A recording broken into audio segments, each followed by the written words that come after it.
it's not simple to make a crayon and to make a good crayon, or some of the other things that were involved, paints and markers and so forth. There's chemistry, and you're dealing with plastics and other types of materials and so forth.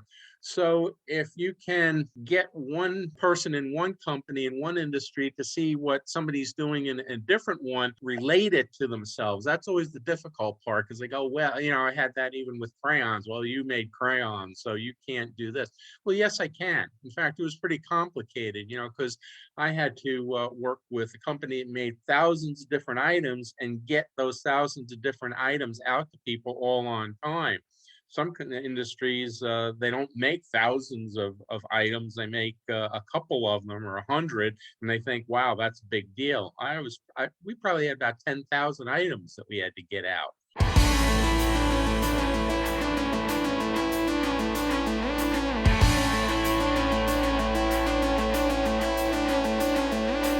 What story are you telling?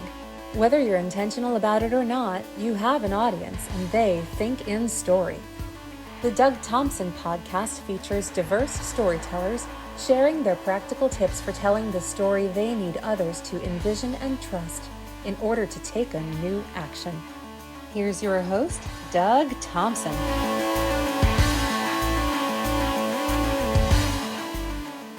Hey everybody, welcome to another episode of the Doug Thompson podcast. I am your host, and with me this week is Peter Christian. How are you doing, Peter?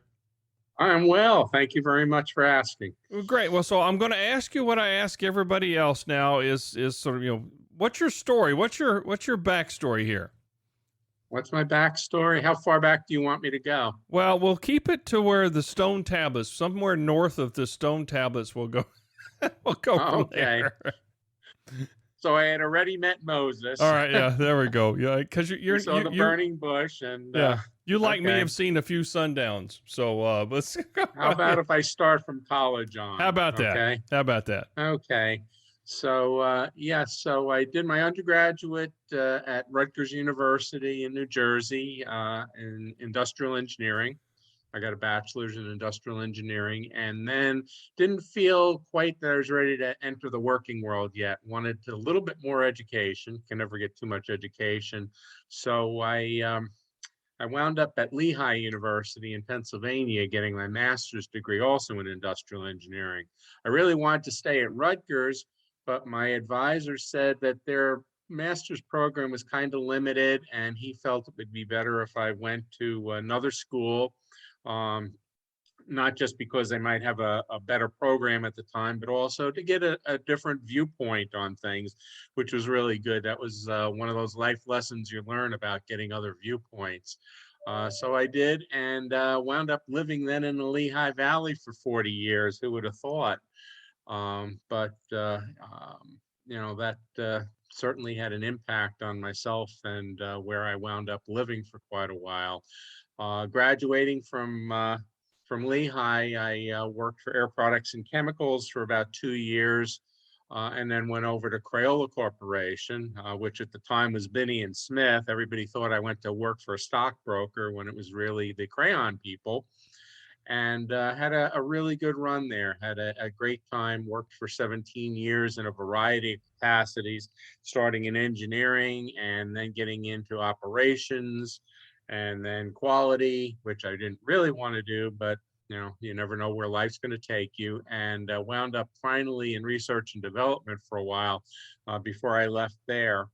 And then I got into consulting. I started with Lehigh University, back to the university. They had a consulting program, and when they found out I was available, they asked me to join them. And then from that, started my own practice with 5 other folks, with a consulting firm, business consulting firm, mostly in the Northeast Pennsylvania area.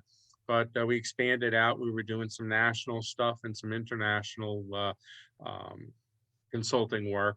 Worked with about 300 different companies. So I got quite a slice of different organizations, types of organizations in all different industries, and different sizes, from about $1 million a year business to multi-billion-dollar a year business.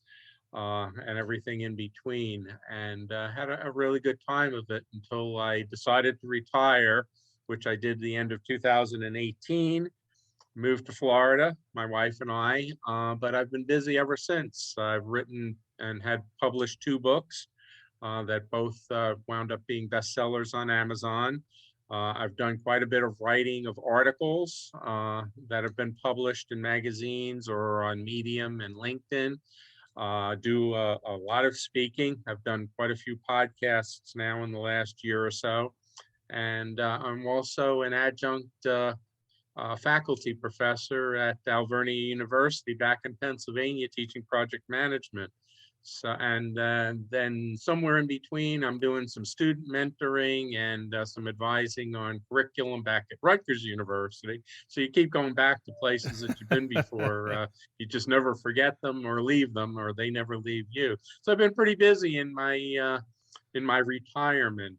People say you're not really retired. You're doing as much as you were before, but different kind of stuff. Yeah, Stuff. I was talking to somebody retired, said he wish he could go back to work so he could rest. It was Yeah, really. Somebody once said I didn't see how I was able to get all that work in with everything that I'm doing otherwise. So now I know what he meant. Well, that's and you mentioned a lot of things there, and the engineers. I worked with a lot of engineers although Crayola and engineer, I don't never put engineers and Crayola together. Oh, come on now.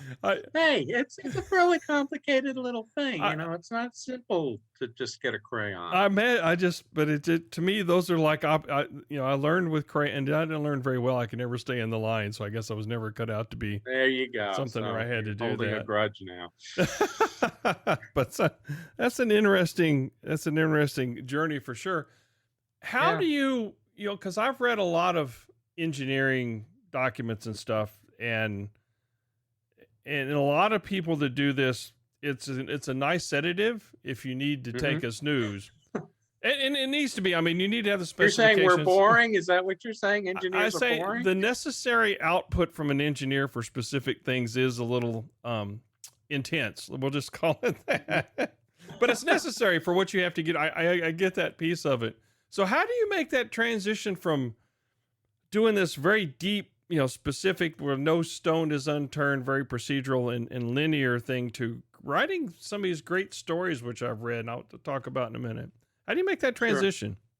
Well, industrial engineering is kind of an interesting discipline, and that's what attracted me to it. While it's got a technical aspect to it, certainly, it also dealt with people and it dealt with processes. So it was beyond just the technical side. I didn't see myself sitting at a drafting board or a computer nowadays. Back then we had drafting boards, and doing that type of stuff. I wanted to work with people. So industrial engineering was a nice mix between business and engineering. And then it was a nice flow to go from the engineering side into operations and quality and so forth.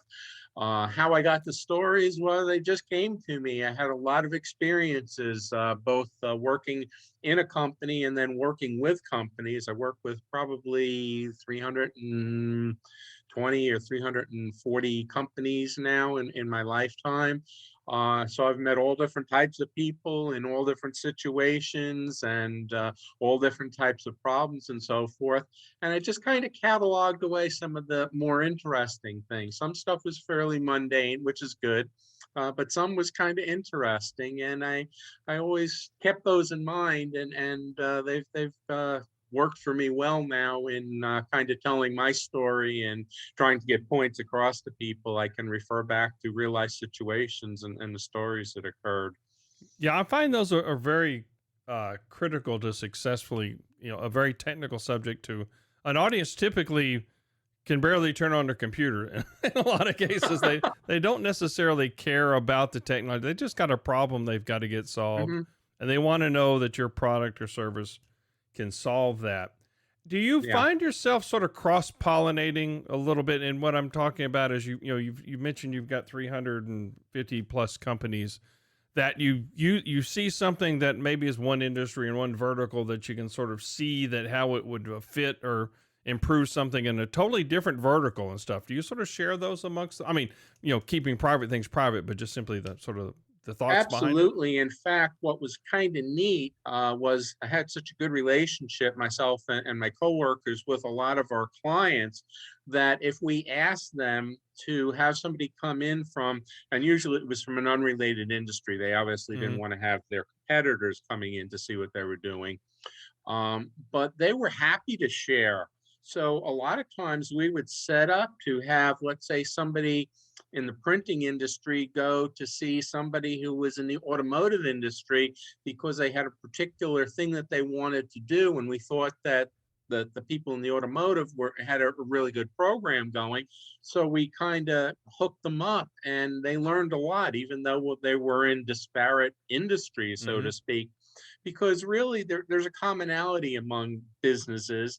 You've got people, you've got equipment, you usually have materials that you're working with. Now they're different than each other, but you still have to process them and do stuff. You know, you were teasing me about crayons, but you know, it's not simple to make a crayon and to make a good crayon, or some of the other things that were involved, paints and markers and so forth.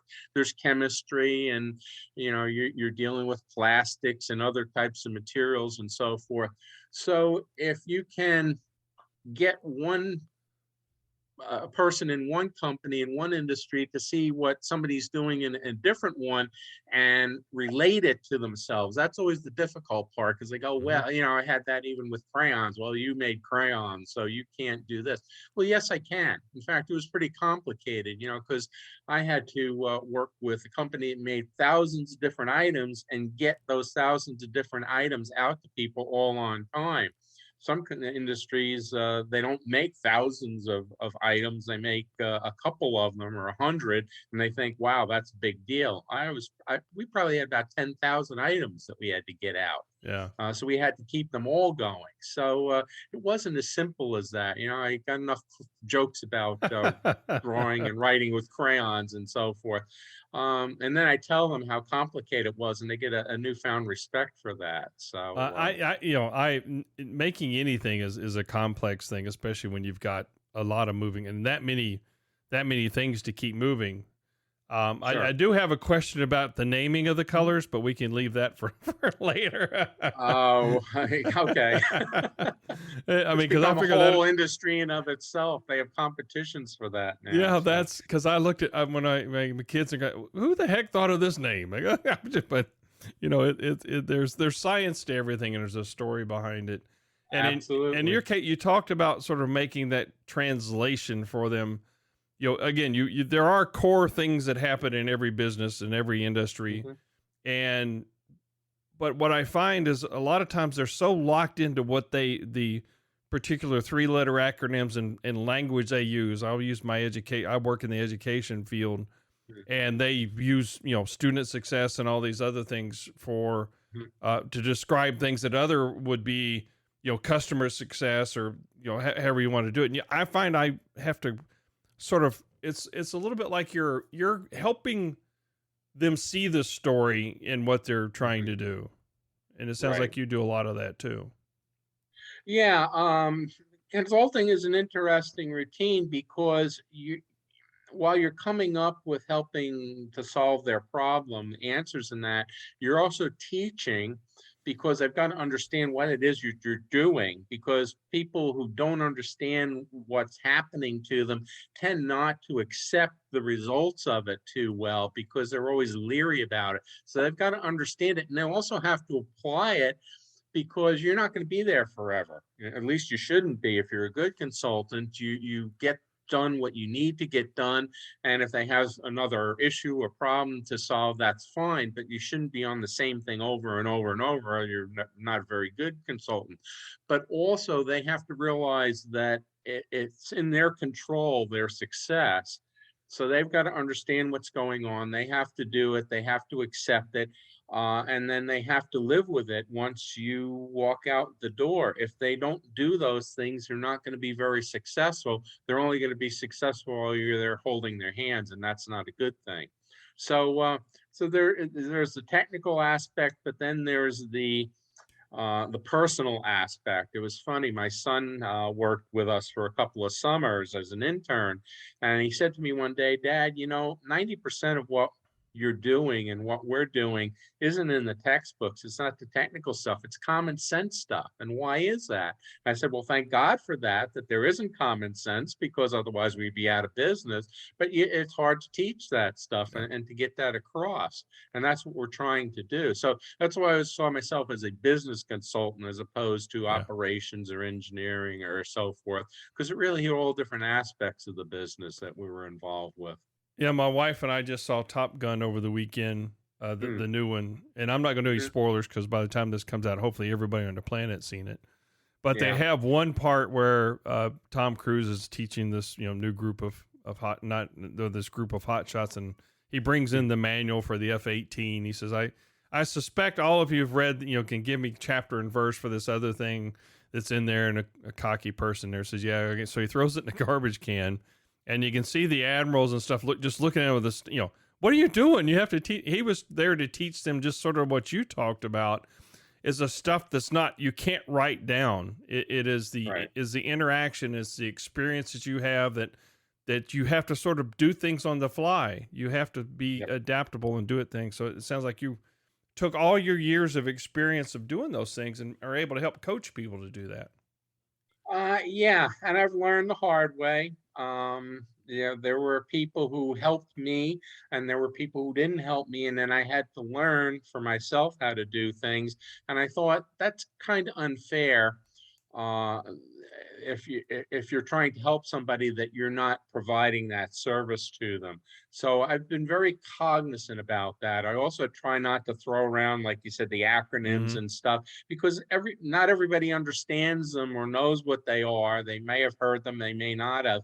So take it to the simplest terms, not because they're stupid, but because they're learning. And if they haven't been subjected to it before, it's difficult. So I'm not trying to impress them by just throwing stuff around. I'm trying to impress them by the fact that they're getting help, that they're being successful at what they're doing, that they're grasping it, and they're going to take it and they're going to deal with it again after I'm out of the picture. Okay. And they're showing the aptitude that is necessary for them to be successful. And I do the same thing in the class that I teach. I want the people that are taking it to understand the concept and then to apply them. And not to memorize everything. You don't need to do that. I had a friend I worked with, and he said that once. He said, went into an interview as an engineer, and they wanted me to rattle off some formula. And he said, I don't need to do that. I know where to go and look that formula up. It's the application of it that is important and that you should be asking me about. And that stuck with me, So I try not to memorize all the formulas. I just know where to go find them when I need them. Yeah, I've been in interviews, been in tech for a while, and you get those people that try to stump the chump and do that. So look, I'll be the first to admit, I don't know everything, but I'm resourceful enough to know who to ask or where to find it. Right. And those are, everybody should have those skills, but unfortunately they don't. It's the, what can I do and how can I think out of the box? And you went to talk about mentoring and teaching, and obviously you're giving back a lot to the younger generations that are coming up, which is something that I aim to do as well. Part of the thing of this podcast is to help teach people to understand how stories are constructed. They're all around them. You just have to recognize them, right? And then simply pull those things apart. How in the classroom or the mentoring, and again, I want to applaud you for doing this. What do you look for in a good mentee? What's sort of like that first meeting like with you? Curiosity. That they want to learn and they want to know things, and they're going to ask lots of questions. If they're not asking questions and you're kind of force feeding everything on them, that's not a good thing to have a good mentee. I've had that with a couple of students, and it really drives me up the wall because the lack of ambition and inquisitiveness is just is astounding to me. When you got somebody who's willing to help you, who has experience and can give you all sorts of insights, and you're not asking a million questions, then you're hurting yourself. Okay. Again, it's not to help me. I've already been there, done that. I am what I am. They've got a whole lifetime ahead of them. And the more questions they ask and the more information they get, the better they're going to be. And that's what I used to do, particularly Crayola. I worked with Hmm. people who had been there, not in the early stages of this company because it, was over 100 years old, so I didn't go back that far, but people who had been there before a lot of mechanization and that. And I wanted to know why things were the way they were. And they would tell me stories, and it was just fascinating. And they love to do it. You get somebody started, and they'll tell you all sorts of stuff. And I absorbed it like a sponge. So I knew what the genesis was of the things I was dealing with and where things had come from. And I had appreciation for it and for the people that were telling me about it because they had a lot to do with it. So I'd say that ambition, one student said to me, I'd like to get an internship working in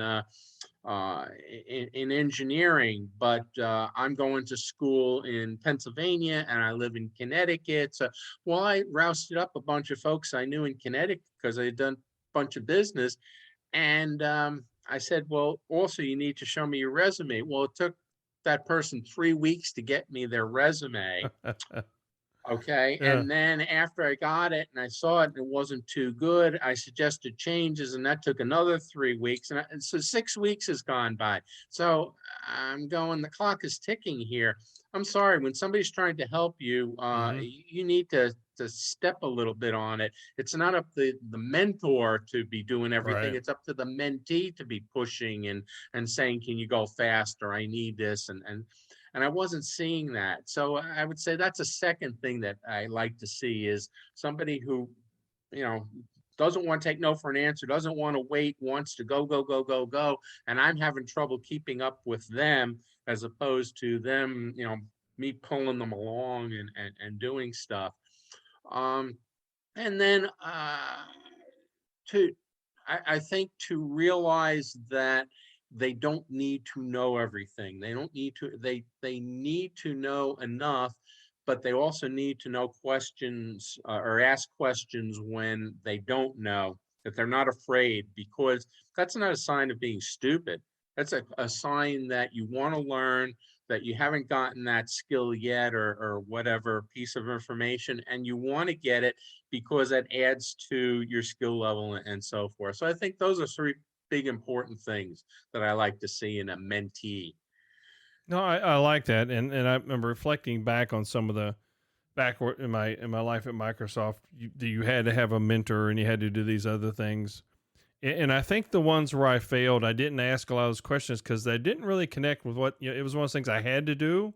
It wasn't one of those things. Hey, I'm really curious about this to go do that, and that was not a good use of their time or my time. It was a box we had to check, and it was like, okay, here's this Yeah, man, and I didn't like that. But as yeah, I found different, people like you, other mentors that I had that I just really loved it. It should be a natural thing that comes out. If you're honestly curious about what's going on and want to be better at it, those questions should just flow. yeah. And I also like people who never say, well, that's not really what I want to do, or that's not what I'm interested. You should be interested in everything Hmm. because you always learn all sorts of stuff. Yeah. It was like my son. My son went into the Army, and he went in and he trained as a helicopter pilot. But after he got done with the training, they said to him one day, we have this maintenance group, and we need somebody to head them for a while. We know you're a pilot, but would you be interested in doing it? And he went, sure. Hey, more experience for me. I get to know more things. I get to meet more people. Hmm. Well, the people he was working with couldn't understand. They're going, well, sir, because he was a commissioned Yeah. officer, uh, why are you doing this? You're a pilot. Mm. And even more so, you're getting your hands dirty. We never have anybody who's in charge of us who gets their hands dirty. And you're Yeah. and he said, I'm learning and I'm getting experience and I'm getting to meet new people and I'm getting to learn how things work and so forth. And they were really impressed by that. And I thought that was pretty cool. Yeah. I That's was like, probably the hey, I first got to true do leader that, okay. Yeah. yeah, that's And you'd like to see that in more young people, yeah. but they go, no, I don't want to do that. Oh, I'm not interested in that. Well, you'd be surprised what you can learn from some things that you think you're not interested in that can certainly have applications. You either for what you're doing or for where you're going to wind up heading down the road. Because you're not going to, just like me, I started as an engineer, I didn't wind up as an engineer. Yeah. You don't know where life is going to take you, and be ready for it. The more experiences and education you have, the better off you're going to be. Yeah, it sounds like you're a little bit of a polymath like I am. You have a lot of different interests in there, and it really sort of helps. Like you said, I sort of find that it helps make my story a lot richer because I can sort of pull from different, and then it also allows me the ability to talk to just about anybody because I can come up with a point of commonality between us that sort of bridges that initial, that sort of awkward period of, well, I don't know what you do, you sort of can bridge that. What's that saying? Just enough to be dangerous. Yeah. That's me. So or notorious when we're there. So I want to talk about some of your Medium articles here because this is Sure. when it originally reached out to me. I was looking at your profile. I said, look, this doesn't really seem to be a good match until I said, well, let me go dig down and check out some of your writing. And you had a bunch of great stuff on Medium. So I highly suggest people follow you there on that. Great. But you have this series of what keeps you awake at night. What are, Yes. this sounds sort of like you come up with this idea that you just sort of chew on for a bit and say, hey, other people got to be struggling with this too. So talk about that a little bit. Yeah, well, it's funny how that started too. As I mentioned, I had written 2 books, and the person that was helping me along with that, she was sneakily getting me to write a 3rd book. And she said, well, I want you to write an article a month for a year. And I thought, yeah, and after that, you get 12 articles. So you basically have 12 chapters, you get a book again. And I told her that at one point. You got me writing a book without coming right out. But anyway, we had to come up with a theme. And what I was thinking about was when I was a consultant and I would go into new organizations to try to find out just what it was that they needed help with. One of the great things, I think was a great thing, maybe other people didn't, was to say to them, well, what is it that keeps you awake at night? Mm-hmm. What is it that really bothers you that you lose sleep over and you spend a lot of time on, and it never seems to get fixed, and you're handling it over and over and over again? I thought that'd be a pretty good, topic to write on, because there's lots of things that bother people that keep them awake. And I put a list together, and I've increased that list. I started with about 12, and I think I'm up to 20 different topics now that I have either written about or are on the way to write about, because I've actually got more than 12 now. But there are things that do bother people, that really do. So I write about them because I've had experiences with a lot of them myself. Not that all have kept me awake, but I can see where they would bother people. The latest one that I think I just issued was fear of losing your job. Mm-hmm. There are people who are doing a great job, and yet they lose it for some reason. And they get that sense that, things aren't right, and they may be on the chopping block at some point, and they're losing sleep over it. They don't know what to do about it. Mm-hmm. That was just one thing. Another one I just wrote about that'll be coming out is declining business. All of a sudden, you're a business owner, and all of a sudden you realize my profits are going down, my revenue's going down. Why is that? I'm not doing anything different than I was doing before, and yet the business is suffering. Well, because you're not doing anything different is probably why it is suffering. So it's a variety of those different things. It started off with personal, which was I had an issue again in my enterprise.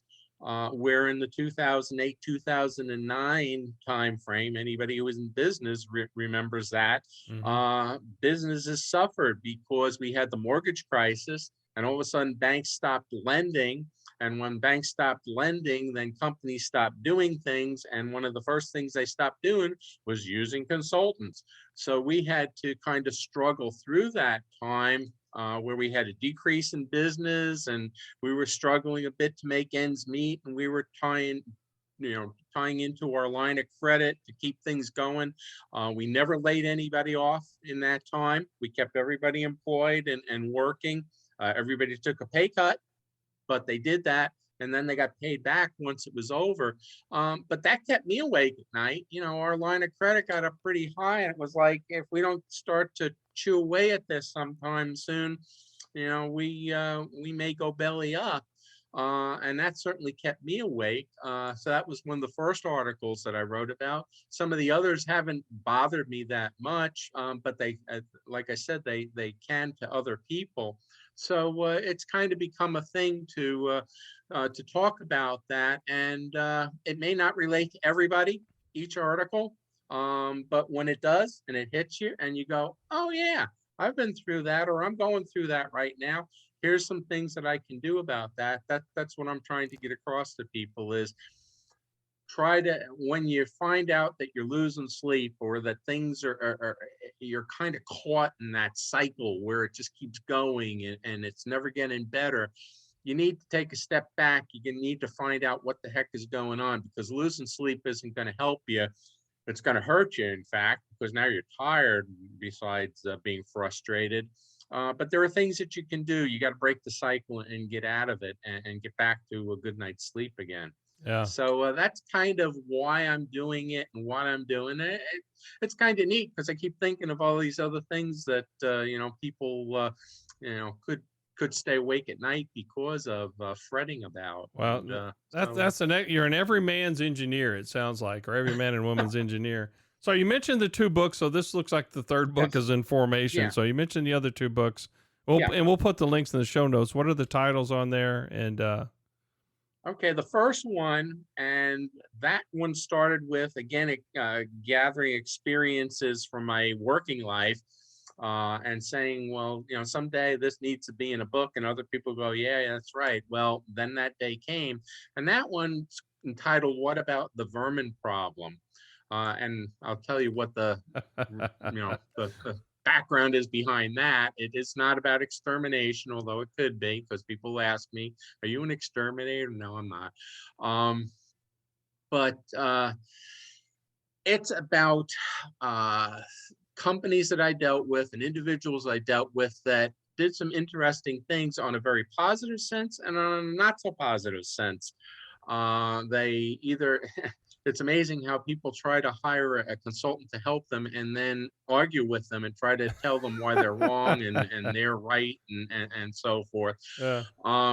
But it's a sequence of those types of things. And the moral behind it is the good ones that I write about could have turned out to be not so good if they had made different choices. And similarly, the things that they did, companies did, and people did that were foolish could have turned out well if they had taken a different tack. For instance, if they had listened and done what they were told to do. That's what they hired us for. Okay. Not that we're perfect and so forth, but we've got a lot of experience, got a lot of knowledge, seen other companies that went through similar things and pulled out of it. And we use that, and I use that to help companies. And then they fight with you about it. Okay. And it's like, well, if you know all the answers, then why do you have me here in the first place, and why aren't you listening and to real me? quick, It's the kind second of a waste one. of your time and money. And the Vermin Problem came from one of the companies that didn't listen to us. They were looking to expand the business, the size of the enterprise. And the question was, did they expand the current facility or did they move to a new facility? And we did a lot of work on it. Asked a lot of questions, needed a lot of information. We got some good information. We got some not so good information. Finally, we came to the point where we're ready to make our recommendations. We sit down with the owners to go through it. We're talking about, we're going to expand the enterprise and we're going to put, 2,000 square feet more on. And by the way, we're going to move things around. We're going to put the manufacturing where the warehousing is, and the warehousing where the manufacturing, because it'll be better flow and so forth. And we get hit with, well, what about the vermin problem? And there's this silence, and I'm looking at my coworker and he's looking at me, and we're kind of shrugging like, so he said, what vermin problem? And they said, well, we're in an old mill, and we knew that. And there's still some vestiges of the grains that were milled and so forth. And we still have some vermin here. And the first thing that runs across your mind is, did you ever hear of exterminators? Did you ever hear of, getting rid of food? Companies do that all the time. If you go into any food processing plant, you'll see traps all over the place for little rodents and so forth. But anyway, they didn't. And they said, so where you want to put the manufacturing is right where the vermin are. Well, that's where the materials are that you're using. So the vermin are in the materials, and you're okay with that, but you're not okay with having heavy equipment out there that's running and so forth. And the moral of that was communication. They didn't communicate well with us. And how do you expect somebody to do a job for you if you don't give them the information that they need in order to get the job done? So they wound up not doing what we said. It took them like 5 years before they moved on a new facility and doing stuff. So all the work that we did was kind of for naught, although they did get some good information from us. But again, why didn't you communicate? Through all the time that we worked with them, they never brought that up as any kind of issue that was going to affect what we were going to do and so forth until we're ready to do the presentation, and it comes up. So there was communication. You have to have good communication. And I stress that to my students in project management. Communicate. All the rest of the stuff is good, but if you don't communicate well, you're probably not going to succeed. So that was that book. Well, that sounds like a great way to end this with your story with the communication ability to communicate. And we'll put links to both books down in the show notes of that for sure. But the ability to communicate an idea, communicate to other people, and communicate your story. And you've done a great job of doing that. I look forward to seeing book number 3. I'll be following you on Medium to follow up on that. And guys, connect with Peter. We'll put the link to everything down in the show notes on that. So Peter, thanks a lot, and please keep us up at night or get some sleep. I try not to. Okay. Or help to put you to sleep at night, maybe. There we go. Thanks a lot.